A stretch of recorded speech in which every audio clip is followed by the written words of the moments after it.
All right, what's going on, guys? Welcome to Brock Morris Podcast, episode 5. Today, I am with, I don't want to butcher your name. I know 1,000,000% I will.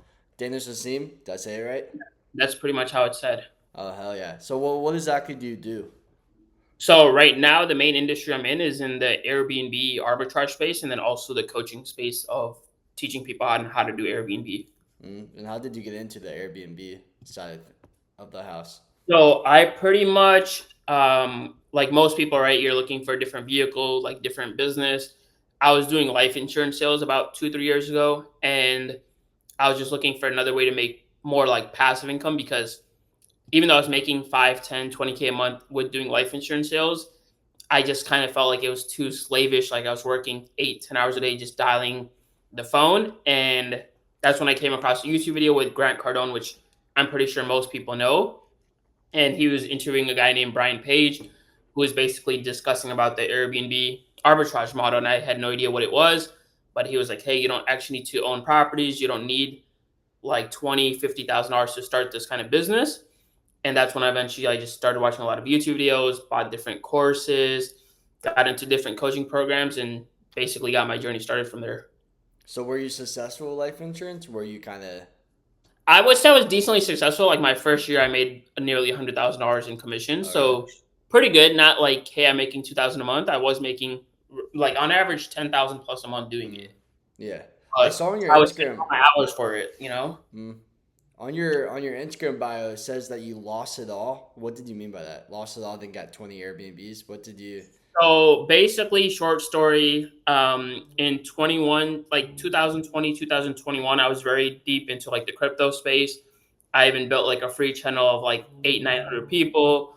I built nearly almost a not six figure crypto portfolio, about $100,000 in my crypto portfolio. But eventually, the bear market happened. I actually went through some other situations.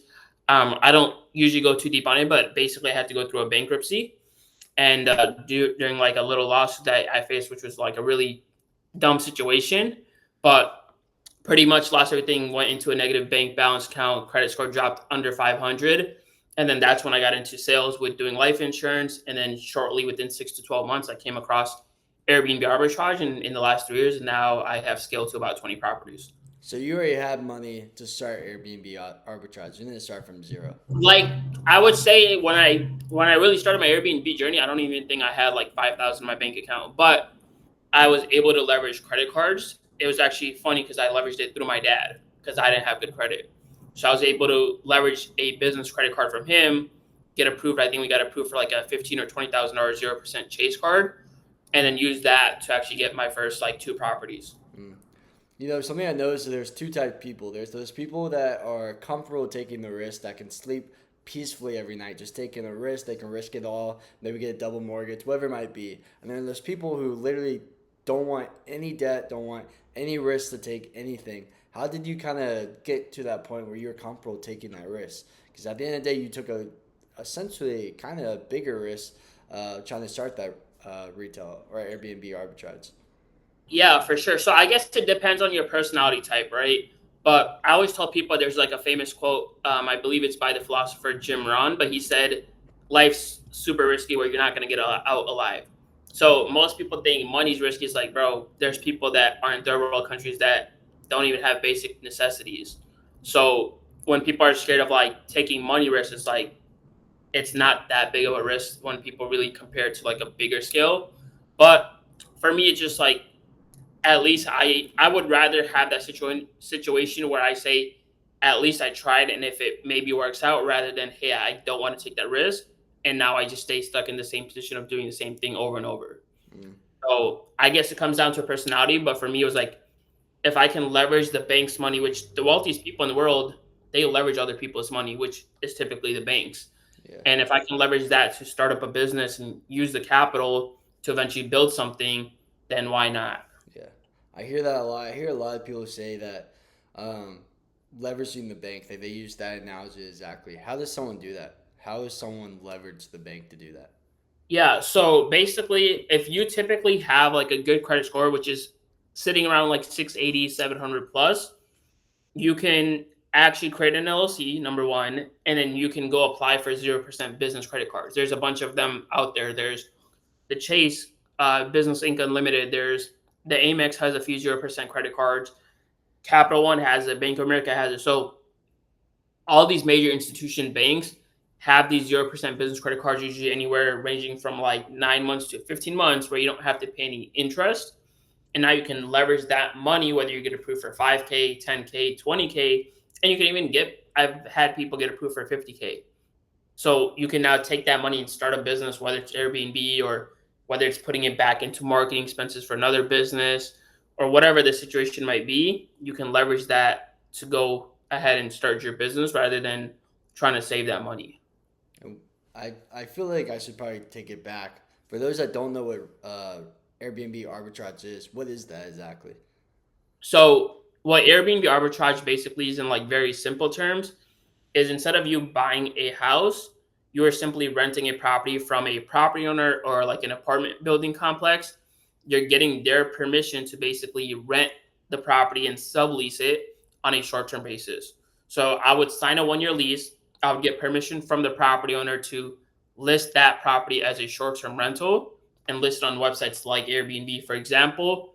So a simple example would be, let's say I get a property, let's say it's in Phoenix, Arizona.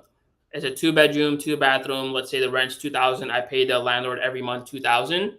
But after I furnish it, design it, and then list on Airbnb, let's say in the month of July we make $4,000 in bookings.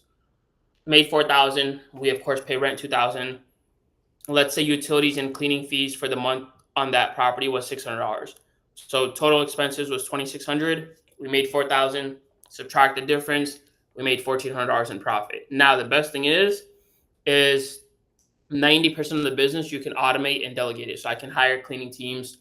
I can have the right systems. I can use automation devices to pretty much automate most of the business, delegate most of the business, and then go rinse and repeat the same process with 5 properties, 10 properties, and so on.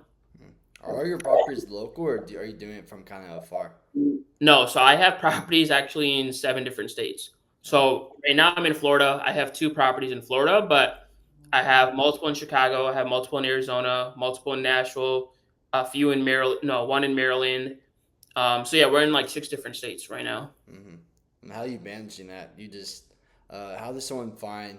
I guess what I'm hearing is ultimately your team kind of helps you do it all. How do you find people to help you do that thing? How do you find good cleaners? How do you find um, a good listing?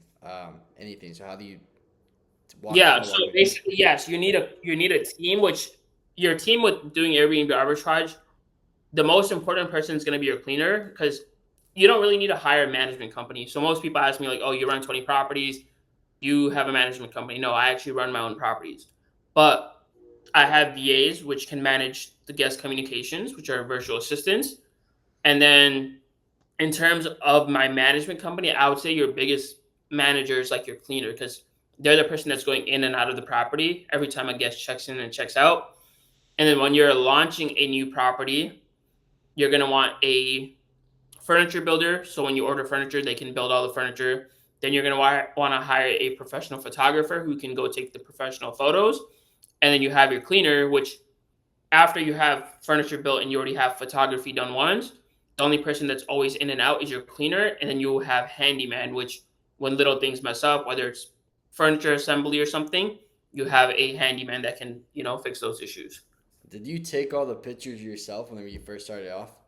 No, I've never taken pictures for any of my properties. So Or every single time you hire a professional photographer, and I'm just gonna give free game on here, but there's a website called Thumbtack where you can literally go search for real estate photographers, put in your zip code, and some of the best photographers will pop up that you can hire. oh really?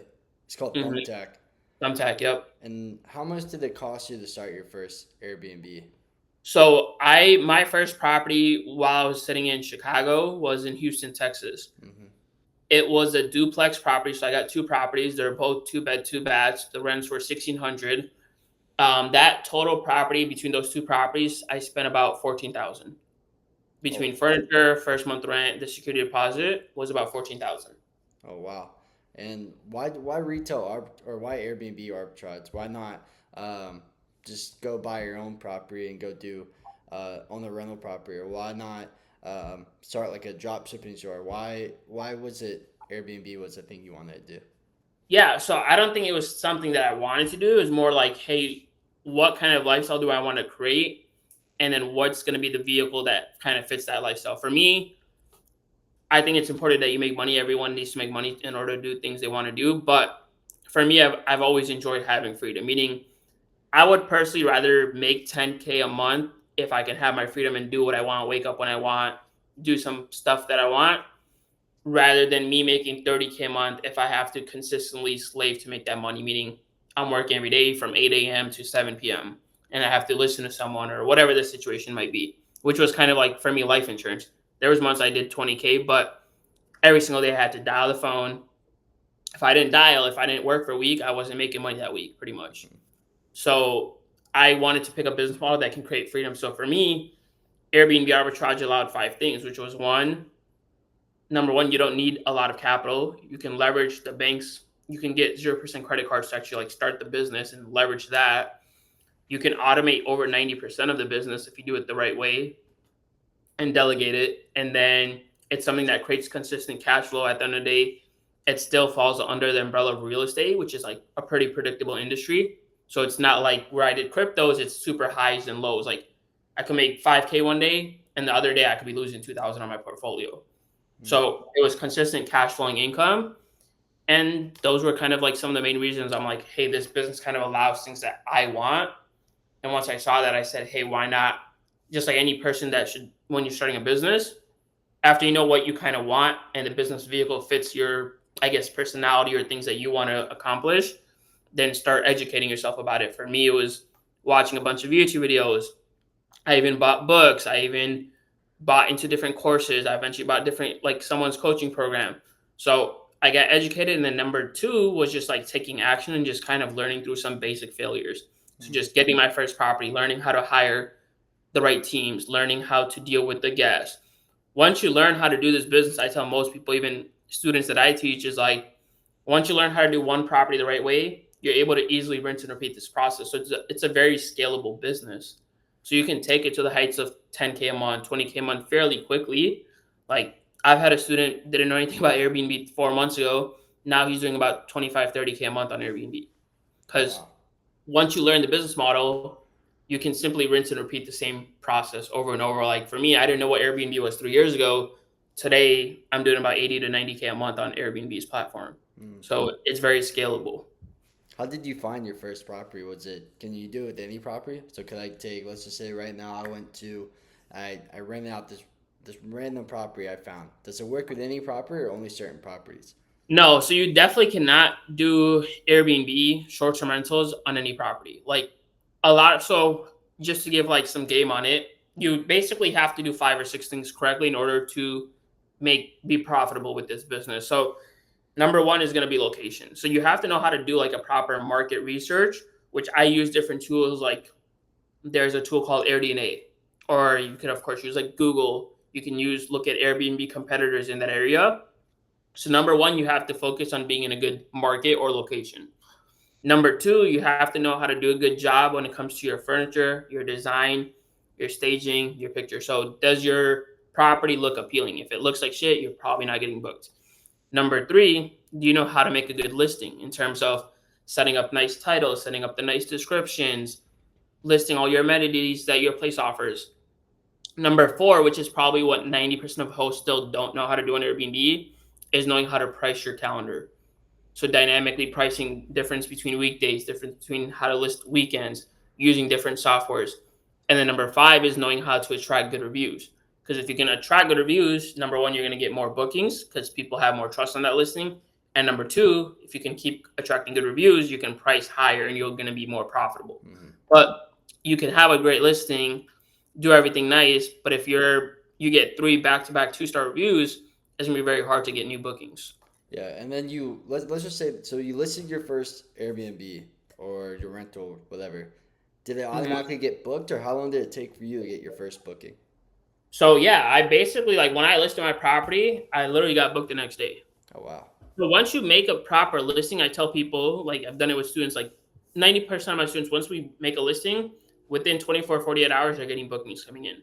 Because Mm. as long as you're in a good market, which that's research you do before ever signing a lease, then as long as you do a good job when it comes to your furniture, your design, getting professional pictures taken, boom. Number three is like, do you make a good listing in terms of your title? Does it look good? Does your description look good? Do you list all the amenities that your place offers? And then number four, most importantly, do you price it according to the market? So as long as you can do these four things correctly, there's a very, very high chance you're going to start getting bookings right away. Hmm. And then kind of walk me through what was your reaction like whenever you got that first booking, you saw that first notification on your phone. How did Mhm. that feel? What was like your reaction like whenever you got it? Yeah, so I mean, it was really good because it's like I think my first two bookings I got the within like 24 hours, and it was while I was sleeping. So I woke up, look at my phone, I'm like, oh shit, it was like an eight. I think one was like a 4 day booking for like 700-800. Another one was like a smaller 2 day booking for like 200-300 bucks. But I was just like, hey, I literally just woke up, made $1,000 in my sleep with this kind of business. Hmm. So honestly, I tell most people like your first bookings always hit different. Like now, like yesterday, I think I had 3-4 bookings coming, thousands of like $3,000 to $4,000, but it doesn't feel the same. Whereas like when you get your first booking, even if it's like $300, so it's a crazy feeling because it's like you slept, you woke up, boom, technically there's money in your account that Hmm. hit. Were you working life insurance still whenever you put your first listing up, or did you just leave the job right away? No, I was working life insurance sales until I had I think about 5 or 6 properties under my belt. Hmm. And what was So like? What was that realization when you're like, okay, let me go after this, focus on this, and let me leave the life insurance? yeah, so I think it was after I was making at least 5K profit from my Airbnb business minimum per month. When I saw that hit like a couple of times, I'm like, all right, every single month this is doing more than 5-6K profit. Hmm. So when I realized that, I'm like, hey, instead of me, not that it was super stressful, but at the end it's like you're running two things. One is like I'm doing life insurance sales, but then I also have an Airbnb on the back end that I'm dealing with gas. I'm dealing with some issues that come up, and I was like, hey, why don't I just quit the life insurance stuff or put that on kind of pause and let me just go in on Airbnb. I got approved for some other credit cards. I ended up picking up more property, and I said, let me just go all in on this. And during that time, I was also kind of documenting my journey, where I was also able to start another business with like doing the coaching side of it. Were your parents supportive of this? When I started, not really. Like they didn't. They were like, "Hey, why are you? You should just stick in one lane. You're already doing life insurance. You're making Hmm. some money from it. Like, why are you trying to start a business? Like, real estate's risky. You probably shouldn't do this." But I always tell most people, like your parents that don't understand business or don't understand these things, it's like it's better to stay silent while you're doing these things until you have real results. Hmm. So it's better to just kind of do that business that you want to do, but keep it to yourself until. In my opinion, yes. Like overall, just if you don't have people that are supportive or that don't understand the nature of like business, you're gonna get a lot of negativity. Like, Mm. you shouldn't probably take that risk. Why are you doing that? Stick to one thing. All those kind of things that you don't want messing with your head. So, in my idea, I think it's better to focus on you got to focus on and just keep pushing it until you have real results that you can show someone like, yo, I'm making 5K a month. I'm making 10K a month. Now it's like someone could say something, you won't care because you have results. Yeah. But if you start telling someone that doesn't understand your perspective and you're telling them before you have results, it can easily get shut off and you can get discouraged by it. Hmm. And you talk about coaching. You talk about you invested in some coaching programs. You invested in some mentors. Who were those mentors? Who were those coaches that you invested in? Yeah, so I had bought a few little courses, like a couple $100 worth, and then I had bought into a coaching program, which I'm not going to mention the name just Yeah. because I didn't have a good experience, to be Yeah. honest. I paid someone; it was $3,000. I got sold through an Instagram DM, and never hopped on a call. I've still never hopped on a call with that guy. So it was literally me getting a course video. It was me getting thrown in a big Facebook group with like I think it was like 800 or 900 members, and there was not much value in there, to be honest. I just started watching videos. Yes, did it give me some information that I needed? Like, oh, this was the website you would hire a cleaner from, or hey, this is kind of some basic ways to research. But it had nothing on how to price my properties, and any of this. And even though it was from a bigger guy, so it was kind of frustrating. But I always tell most people is like, if you go all in on something, you invest your money. It's like I was at a point where I invested $3,000-4,000 into coaching and the courses, where I was like, I'm going to trade this shit out. Hmm. Whereas if you put no skin in the game and you're just watching YouTube videos and Google, which is good because you're getting the information, but if you don't have any skin in the game and you don't end up succeeding at first, you're gonna quit because you're like you didn't invest too much. But if you invested like I invested thousands of dollars, I was like, hey, I'm going to make this work because at the end of the day, I know there was people making 10, 20, 50, even 100K a month from this business. So I said, I know it works. Let me just give myself enough time to keep pushing through the little challenges that I'm facing. Yeah, it's much easier to walk away if you have no money in it, as opposed if you have money in, you can Yep, actually invest it in yourself. Um, 100%.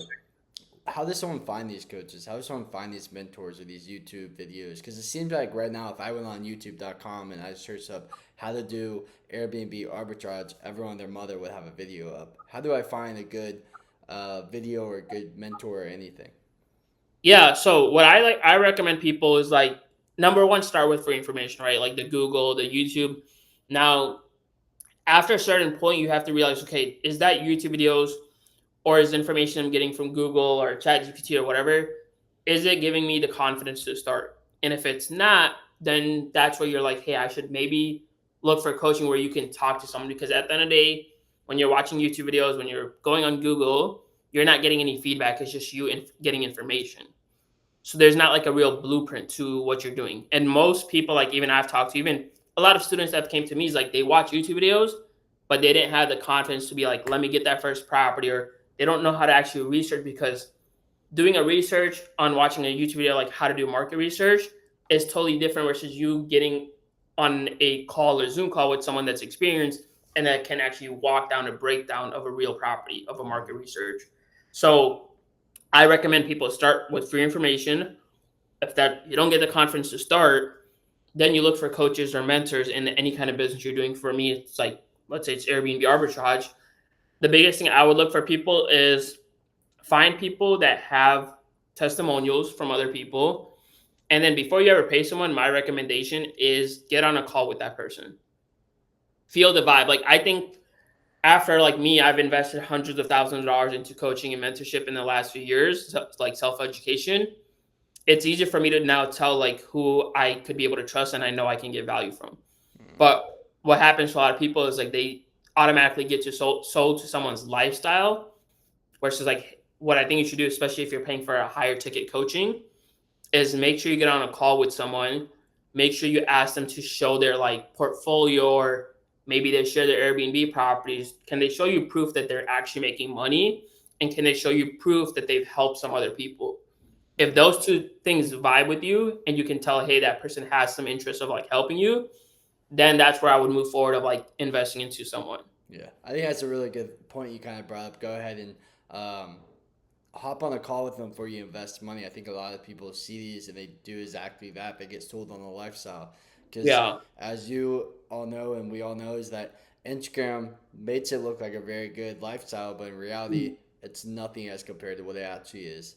Yeah. Um, walk me through some of the lessons you learned through the Airbnb. What's like the biggest lesson? What are some fails that you gone through? How did you overcome them?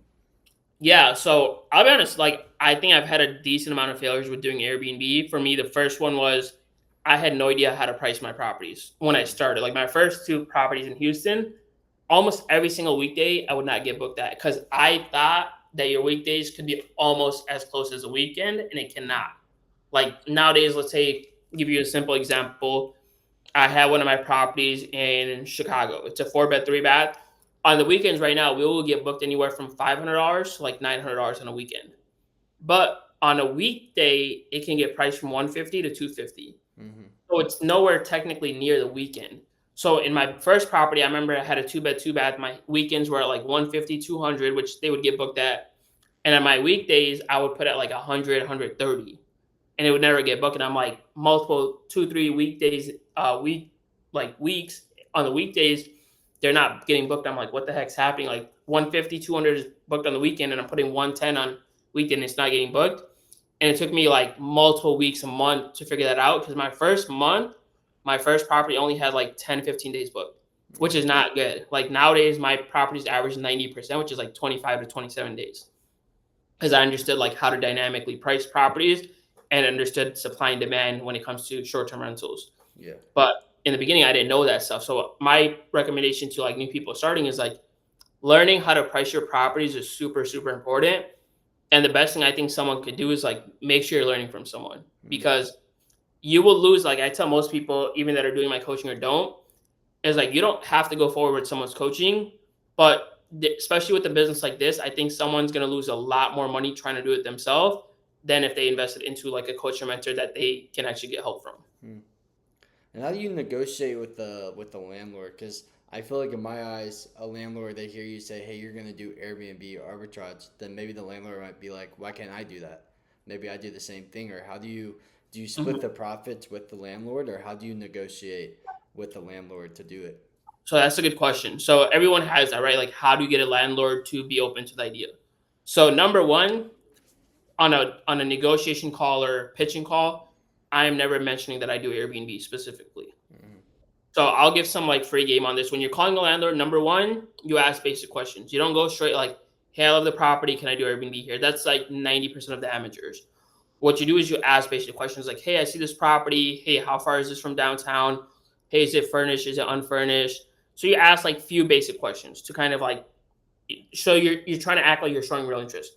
Then I would hit them with the golden question, which is, "Hey, assuming we do sign a 1 year lease that you're looking for, would you at all be opposed to letting me sublease this on a short term basis? Is that something you would at all be open to?"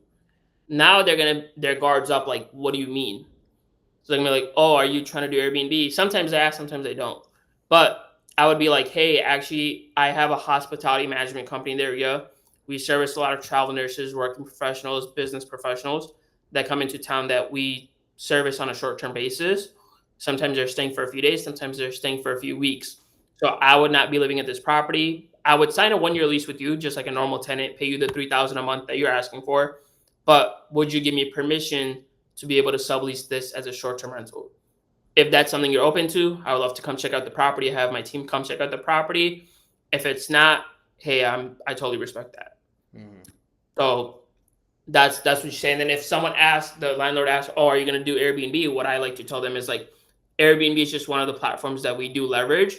But we have very strict rules. We don't allow parties, we don't allow events, we don't allow smoking, and we have the right vetting systems to prevent these things. Hmm. I've seen before that you can negotiate with some of the landlords of getting like a security deposit waived, or getting Mm-hmm. a or even like waiving like first month's rent or anything like that. Is that some negotiation things you do or no? 100%. Yeah, like I think majority of my deals, I've got my first month rent free. Hmm. So the way you do it is two things. Number one, you have to find a landlord that is kind of desperate to get a renter inside, right? Because you have to look at any business is like, what does someone have the pain point of, and how can you add value to that? So when I'm reaching out to a landlord, I'm like, "Hey, I've seen your property's been listed on here for 25 days. Is there a reason why you haven't got someone to rent the property yet?" They're gonna be like, they're gonna say whatever, right? Now you say, "Hey, everything looks good.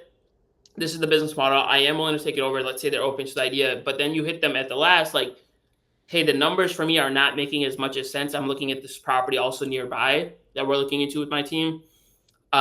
If you are willing to negotiate giving like half the month of security deposit, and we could do like half month because I got to set up furniture for the first 2 weeks. If that's something you can do, I'm willing to sign the lease by tomorrow." So now they're like, "All right, this guy's willing to sign a lease. They're willing to like negotiate back with you." Yeah. So super important. Like I think 80% of deals I've got into, either we got security deposit down, we got first 2 weeks, 4 weeks free. I've even had some apartment buildings I've got into for 2 months free. Right. Hmm. So one, you got to look at deals. Number two, you have to understand how to get the pain points out of the property owners. And then at the end, it's like with this kind of business, I tell people it's like you're supposed to make it a win-win solution. What do the landlords want? They want three things. They want rent paid on time. They want to not have too many headaches when dealing with you, and they want to make sure what you're doing is legal. If you can assure them of these three things, guess what? They're going to work with you. A lot of my landlords are most people don't understand, but most people that are landlords, they don't usually have one property. They usually have multiple. They're buying more properties. So if you can build that trust, a lot of times when they get another property, they don't want to put their property back on Zillow and deal with 100 calls over the next 30 days. They would rather come to you, and they've done a lot of my landlords do that. They come to me, they already know what I'm going to do with the business. They know I'm not staying there. And they're like, "Hey, do you want to take over this property?" And I'm like, "Sure. If you give me the first month free, I'll do it." At the end, they were already going to probably lose a month if they put on Zillow and Hmm. had to deal with a bunch of people. Yeah. And one of your reels on Instagram, I saw you said you came to Miami with $500, and then you found a good environment to work in. How does one find that environment? You said you surrounded with people that was better, that was, I guess, more successful than you or making more money than you. How do you find that environment? Yeah, so I think environment plays a huge factor in having success a lot easier. So that reel was when I made it. I mean, like a few months ago, but I first came to Miami probably about 5, 6 years ago, and this was when I probably had like $500 in my bank account. I came for a business event, but when I first came, which I'm from a small city in Chicago, Hmm. um, so I was in like the suburbs of Chicago. Like rarely in 10 years, I probably saw like two Lambos in Hmm. the city of like this neighborhood that I lived in or the suburb. Versus when I came to Miami that one weekend, I probably saw Lambos driving outside. I saw the Rolls Royces. So what these things do is like it shifts your perspective of like, yo, there's a lot of money out here. There are the nice things, which I think it's good for people to experience. But I always tell most people once you've experienced it, you'll realize like there's not a lot of meaning behind the nice stuff, the materialistic stuff. Not that I don't think someone should aim for it. Like for me, I have a nice car and I have a desire to eventually get a Lambo, but I realized the happiness is only there for the first week when you buy something nice.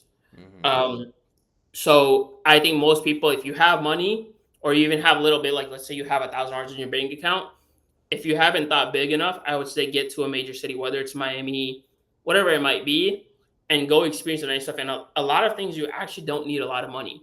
Like you can realistically go on a weekday to Miami, be in a high rise for probably $150 per day, Hmm. or if you have two friends, you could reality get a Lambo Urus or something for $800, $900 per day, split it between two people, three people, four people if you get a Urus, and just experience that because I think a lot of things just have to do with your feeling. Like you're gonna feel a lot different driving in a Lambo, going down to nice places, maybe getting to a nice restaurant than you are if you sit in a freaking Honda Civic and you don't go to something nice. Hmm. It's like a different feeling that you get. So I tell most people if your goal is to think bigger, do these things because it's going to allow you to just envision things a lot like easier. Hmm.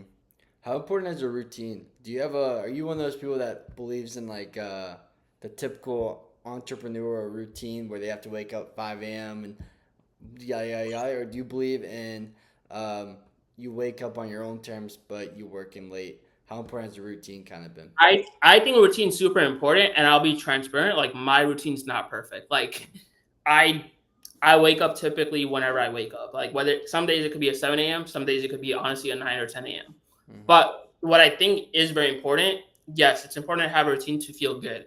So like I want usually like today even I started with going to the gym even though it was 9:30, and then I got into like a 20-minute walk and hydrated myself and didn't eat for the first still 1 p.m. I haven't ate. So I think having a good routine that you can follow is important. Now, do I believe like you have to wake up at 5 or 6? No. Have I done that during a certain point of my life? Yes. But I think having a overall like habit schedule is important. Hmm. Like if you just wake up, you go on your phone for 2 hours, you're gonna feel shitty. So I think it comes down to kind of knowing yourself is the most important thing. And what I think is most important for me as like being an entrepreneur is I use a Google Calendar. So I think what's important is having a calendar that you use and then put stuff on the calendar so you're not just going by the day and just figuring out, hey, this is what I have. Like for me today, I know I had this meeting, then I have something, another meeting, then I have an hour break, then I have another meeting, then I have a meeting at 7 p.m. So I think everything you should do, put important stuff on your calendar. That way you know what you're doing Hmm. and then just getting shit done. Like I don't care. Like some days I'll work till 1 or 2 a.m. I don't believe like, hey, it's 10 p.m. and I have to knock out because I got to get up at 5. I believe it's just like I got to get done what needs to get done, and I just got to prioritize those things. Hmm. That's funny. I've heard. I can't remember where I heard it from, but I heard another guy say the same thing. The importance of having a calendar and making sure that you're timing out your day, just allowing you to stay organized. I interviewed another guy or I guess yesterday or a couple days ago, and he's the CEO of DropMit. He basically does delivery for laundry service, and Mhm. he says entrepreneurship is speed.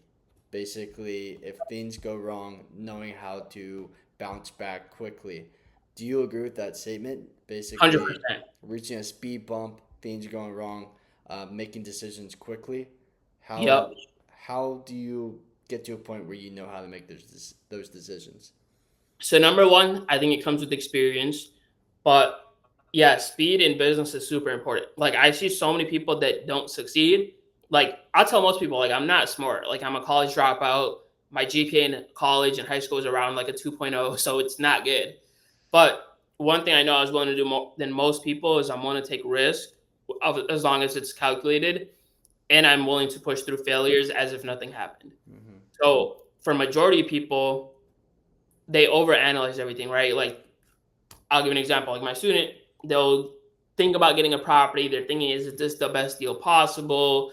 Is it going to really work out? And then they don't end up taking action. Versus like a successful person, they are like, hey, this makes somewhat sense. I think it can be possible, and then they just go do it. So I think a lot of difference between successful and unsuccessful people is an unsuccessful person, they constantly think about something, they overanalyze, and then they just don't end up taking action. Whereas a successful person, they end up looking at something, they take the information, and then they just go take action on it. If it fails, they'll pivot, and if it works, they'll just keep doing it. How do you So I think that's a big thing. how do you get over that fear? How does someone get over that hump? Because, like I said, there's a lot of people that want to take that action, but a lot of people are afraid. So how do you get over that hump to take that? The biggest way to cure fear is taking action. Mm-hmm. So even it's like, let's say as a simple example, like you're scared to approach a girl that you see, the best way to cure that fear is literally just go say something to them. Mm-hmm. Or if it's like, hey, you're scared to start a business, like there's been so many times I'm still like when I launch a new property, I'm scared if it's gonna work out. Mm-hmm. But what do? I still just do it. Yeah. So the best way you're gonna cure the fear is just take the action.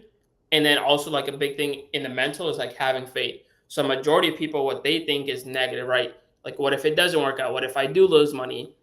The same mindset a successful person is gonna have is, hey, if I take this action, damn, what if I do make money? What if I do get a chance to have more time?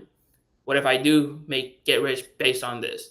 So it's like two people are doing the same thing, but one person is operating out of negativity. What if it doesn't work? And one person's operating out of, hey, what if this does work and I could move into my dream apartment or I could get my dream car and all those things. The same thing, but one person's operating in a different mindset versus another person. Mm-hmm. And on your page, I see a lot of like glamour, a lot of I feel like maybe like a nice lifestyle. What's some things that people do not see behind the scenes? Yeah. So I always tell people social media at the end of the day is a highlight reel, right? So like this thing I cannot really show someone on Instagram. Mm. But this is like the real conversations versus social media is like where people, and I do it too, I'm guilty of it, is showing the nice stuff. Like I'll show my nice car that I drive, or I live in a nice high rise apartment, or I do go to nice dinners with my friends or stuff like that. But what most people don't see is like the consistent problems that you face in business. Mm. Like today, I had one of my properties, the gas, we didn't set up the gas for one of our Airbnb properties, and I didn't realize that.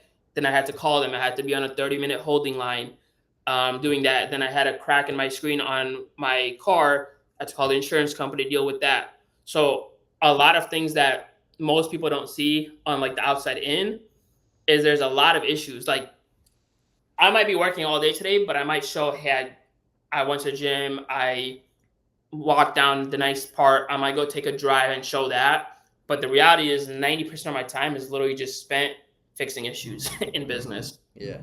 Um, and then what's next? So what is your goal down the line with Airbnb? Where do you want to take it?